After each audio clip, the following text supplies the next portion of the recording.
So, ayun po, may ano na po tayong kanin. Yan po ulam, then adobo. May manok po tayo na prito. Then, yun. Then, yung kanin ko, yung gas stove ko po, yan.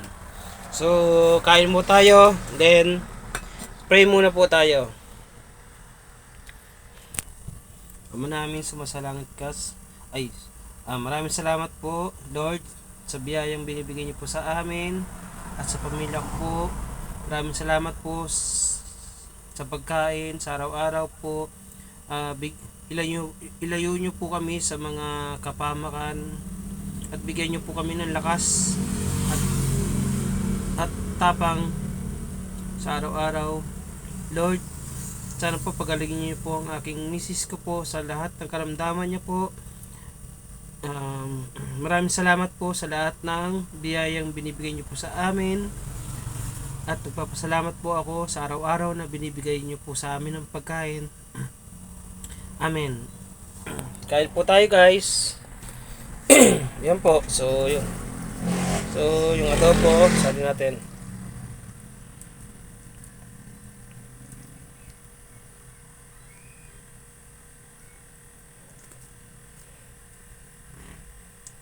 Yun.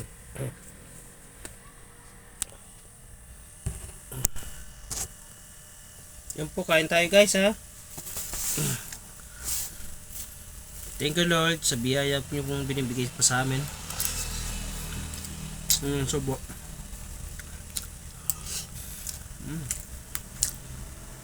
Hoy.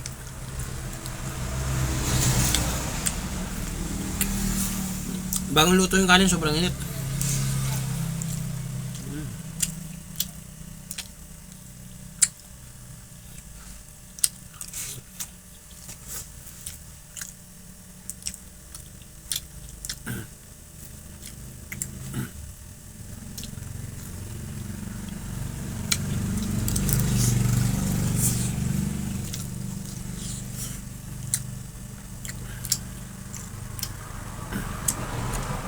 I love yung mga anak, I love yung mahal kong asawa.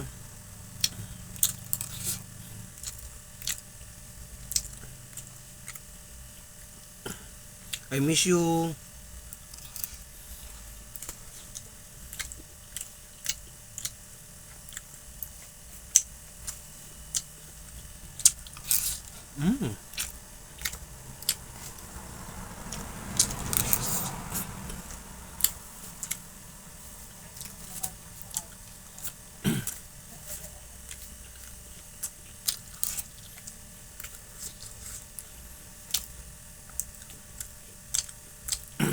Tingnan natin kung pwede pa to.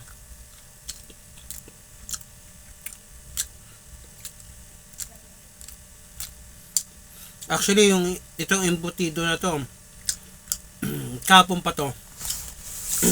Hindi ko kinain.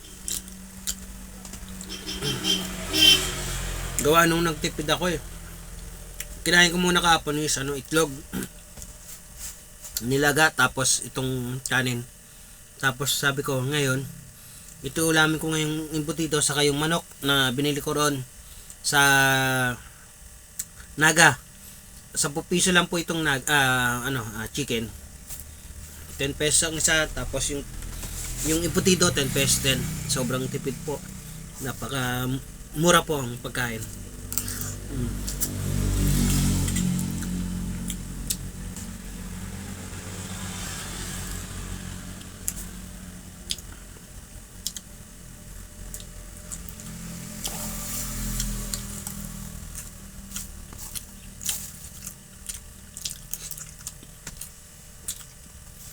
Kain po tayo, guys.